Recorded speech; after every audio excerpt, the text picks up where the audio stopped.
One of the areas of health that really interests me is in what we eat and how much we exercise. And I've been watching a lot of podcasts from experts on YouTube and other sources that they talk about ultra processed foods and the impact that certain foods have on our health and well being.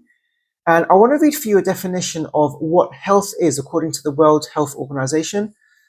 Health is a state of complete physical, mental, and social well being, and not merely the absence of disease or infirmity.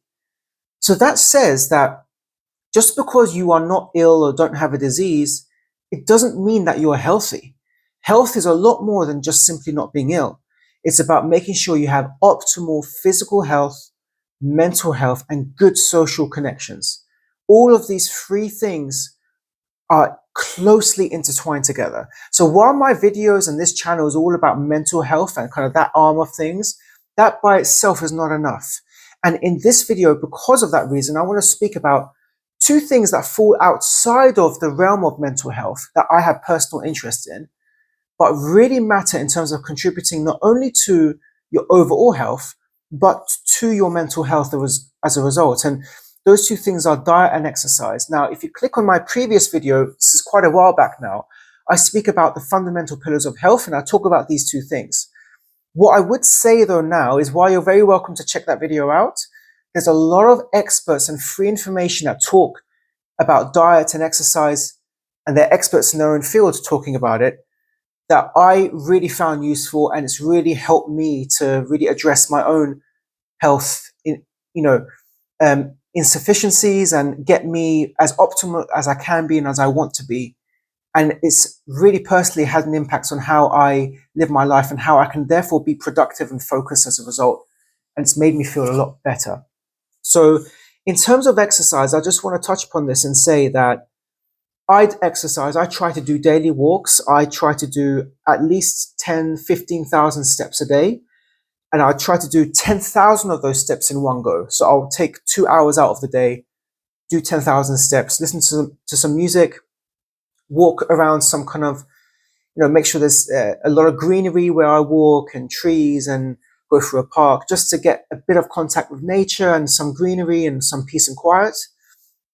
And I found that it's really helped me to decompress from the day, not only to decompress, but actually to come back even more focused and productive, and to get through what I need to at work, or doing some extra research and preparing for these videos. It's just made me a lot more clearer in terms of what I want to achieve, and it's given me a lot more mental clarity. And I would like to encourage you to look at how much you exercise. And it doesn't have to be going to the gym or doing anything really intensive. It's great if you are doing that. But if you're not getting much exercise in, then can you at least take 15, 20 minutes a day to do a walk? Can you fit that in? Now, it might be you have a job that means you have to be at your desk because you might be a customer service agent. You might be on the phone answering phones all day. You can't go up and walk when you want to. Just be conscious of the impact that those kind of jobs have on your ability to move around and get up out of your chair and walk.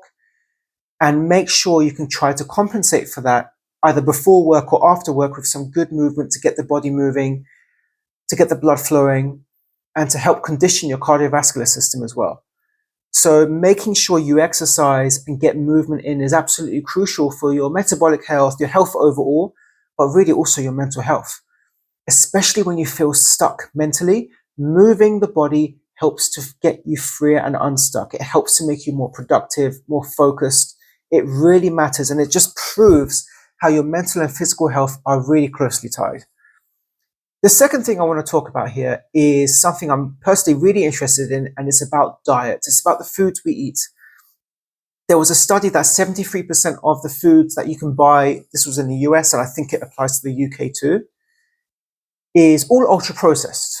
It's just not, it's non-food or edible substances marketed as food that really have no benefit to our health over the long term, because they're not whole food sources. They're not whole food items. A lot of these foods that we eat, and I think there was something suggesting that it's like 50% of the foods that we eat are ultra processed.